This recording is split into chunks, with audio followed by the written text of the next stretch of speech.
it's a huge blow to Putin and a pinch for Mr. Trump.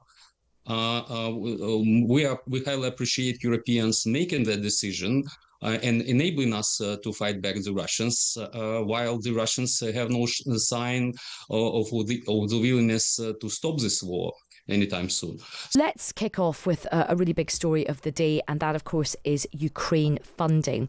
Now, despite talks that went on into the early hours of this morning, EU leaders failed to agree on this plan, which was originally punted, and that was to use these Russian frozen assets to fund Ukraine's war effort. But they did decide on something else. They've come up with this plan where the EU will loan Ukraine 90 billion euros, which will be raised by EU borrowing on the capital markets. Now, Zelensky had really begged European leaders to use this frozen Russian money, but nevertheless, he said that he was still very grateful for the deal. Let's now speak with Oleksandr Khara, who is the Executive Director for the Centre for Strategic Defence Strategies in Kyiv and a former diplomat who served as assistant to the Minister of Defence of Ukraine. Oleksandr, welcome to the show. Hello, Aisha. Now, we'll come on to the funding plan in a moment, but we've just learned today that Ukraine has struck a Russian Shadow Fleet tanker with drones in neutral waters of the Mediterranean and done it some considerable damage. What are your thoughts on that? How significant is this attack? Well, yes, I read the news that allegedly Ukrainian security service is responsible for this attack. But the most important thing that I reject the very name of this type of fleet. It's not a grey fleet or shadow fleet or whatever. When 68 vessels of Greece and 28 vessels of Turkey, and there are some other European countries who help in Russia to circumvent sanctions. So they are not out of the blue or unnamed vessels that are helping Russia to fund its war effort.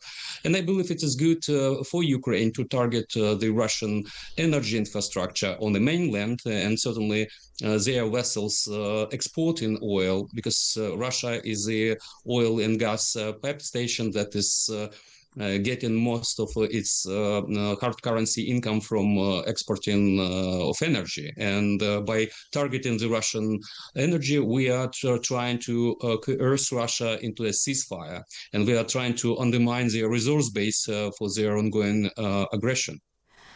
And also, is part of this as well the symbolism of, the timing of it? You've got Putin doing this big press conference, and of course there's, lots of focus on that. Is part of this as well Ukraine sending a strong signal that it's still fighting hard and it's still very much in this fight? Well, yes, sure. And then actually the decision of the European partners to provide us with funding for at least the coming 2 years, it's a really important signal. And I would say it's a huge blow to Putin and a pinch for Mr. Trump.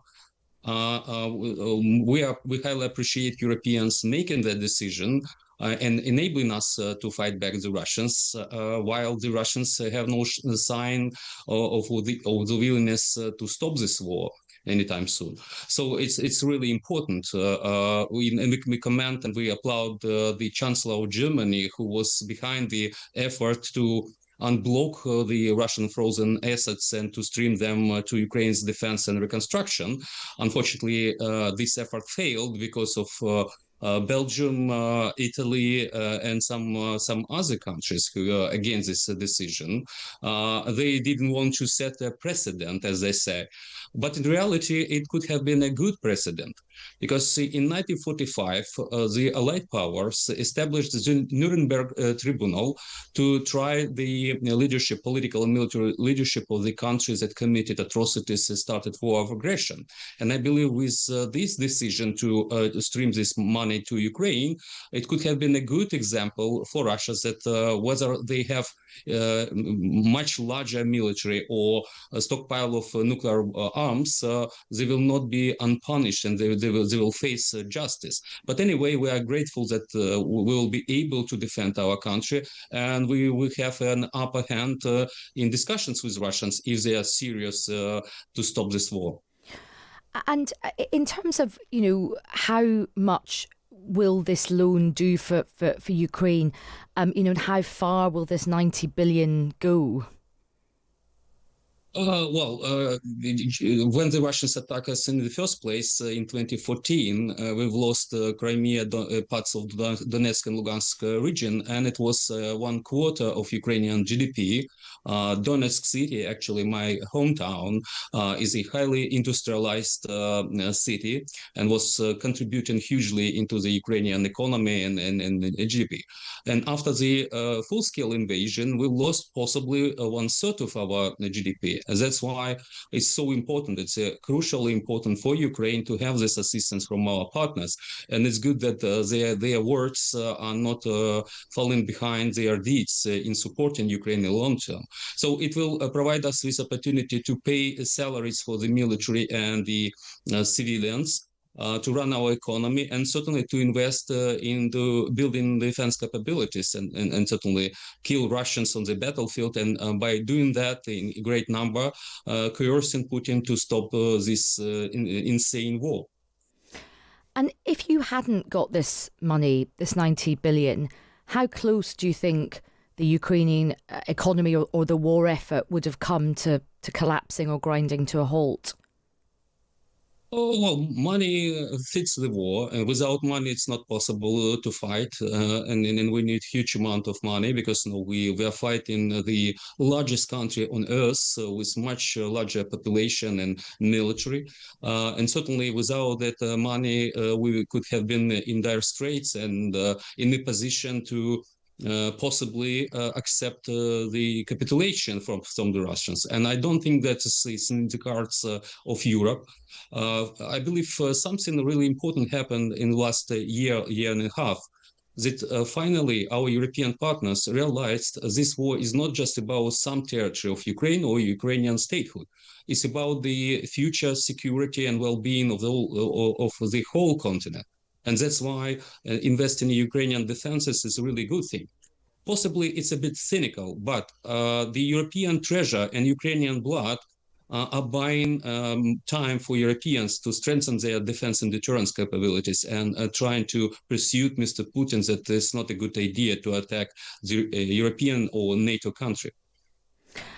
And tell us as well about, what's the mood like in Ukraine at the moment? This war has been going on for a long time now. People must be very exhausted by it. How are people feeling on the ground about this? And also, how is the military effort going in terms of, do you have enough men of the right age to keep fighting? Well, you're right. We're exhausted, but it doesn't mean that we are about to collapse or are ready to accept the Russian maximalist demands.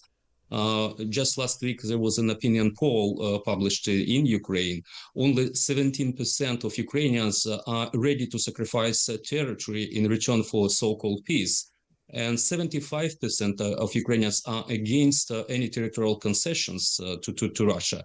And I believe it's a harsh reality, and the Ukrainians understand that any territorial concessions would not satisfy Putin and his goals to restore either empire or the Soviet Union 2.0, and then move on to the West. So Ukrainians are determined to fight back.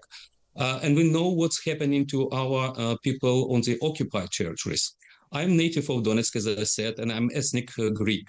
And my community, majority of my compatriots live on the occupied territories of Donetsk region, and including Mariupol. And Mariupol was just wiped from the face of earth. Up to 100,000 of Ukrainian citizens were murdered by the Russians. Many of them were Greeks. Now the Russians are brainwashing our people on the occupied territories and trying to turn them against us. I believe that since 2014, they used as a cannon fodder our people. So we are determined to fight back, and we're determined to preserve our sovereignty. And what about the question about having enough men of the right age to fight in terms of the conscription? Well, yes, there are some difficulties, but it's not a dire picture in Ukraine. I know that there are some, actually the most dangerous, the most battle-hardened units do not have vacancies for the military. I'm talking about the Third Assault Brigade, Azov, the Charter, the Kharkiv Brigade. They showed pretty good results, and actually they're doing a pretty amazing job now near Kupiansk. They are just recapturing the territory the Russians claimed to complete the occupation of. Well, yes, there are some problems with the mobilization of the people, but I believe it's a complex picture. And one of the components of that picture is that it's not enough supplies of the modern weaponry from our Western partners. You can imagine if you are driving a Ukrainian tank or Ukrainian infantry fighting vehicle, there is a slim chance of you to survive the first strike.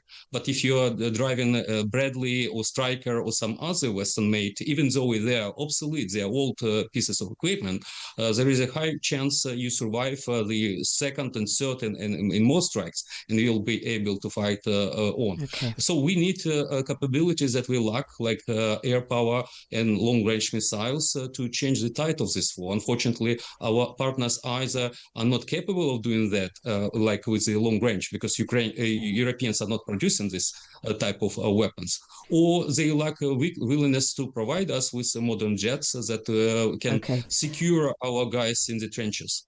And just going back to the deal that's been agreed, how worried are you about Slovakia and Hungary and the Czech Republic refusing to get involved and, you know, having this exemption?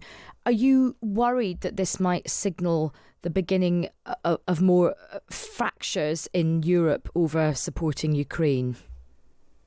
Well, it's been there for some time. For example, if you're talking about Hungary, Mr. Orban, he just from the beginning behaved not friendly to Ukraine. He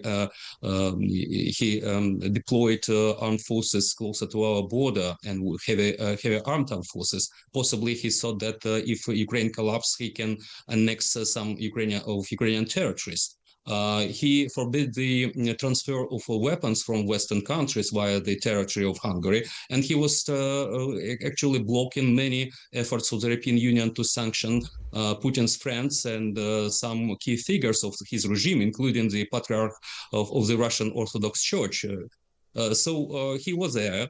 But I believe it's not just Ukraine should worry about this anti-liberal unity of those leaders. Europeans should worry as well. You read and possibly covered in depth the national security strategy of the United States, where actually Americans declared a political war against Europe, and they are ready to support all those illiberal anti-European in Europe. And now we've seen actually a couple of days ago all those guys, along with those who are not leaders at the moment, like Marine Le Pen and some others, they are trying to form a force to destroy the European Union. And a final question to you, Oleksandr. Obviously, this is a big amount of money that's going to go to Ukraine. There have been a lot of issues in Ukraine over corruption. How confident can you be that all of this money will go to the war effort and to public services, and that it won't get, you know, siphoned off with any corruption? Well, it's a legitimate concern of our partners, but the most important thing, it's a war of genocide of Russia. And certainly corruption, how ugly it is, should not be an obstacle for supporting Ukraine, defending the lives of Ukrainian people. But on a positive side, the Ukrainian people, even during the wartime, limitations of freedom of speech and gathering, were protesting against the decision of the parliament and the president to abandon the anti-corruption bodies. So the situation has been changed. And actually, those bodies delivered this blow to the key figures in the government who were engaged in corruption. So the Ukrainian society wants to fight corruption, and we understand that corruption is deadly as the Russian missiles and drones. And there is a willingness, and actually the actions of the Zelensky people, to face this issue and to address this issue. So that's why I believe we are in a new situation where the government should be more cautious about these things. More, let's say, robust actions should be taken to tackle the corruption issues. And we are not going to tolerate it as citizens. Well, Oleksandr, a really, really good conversation. We've learned a lot from that. Thank you very much for your time.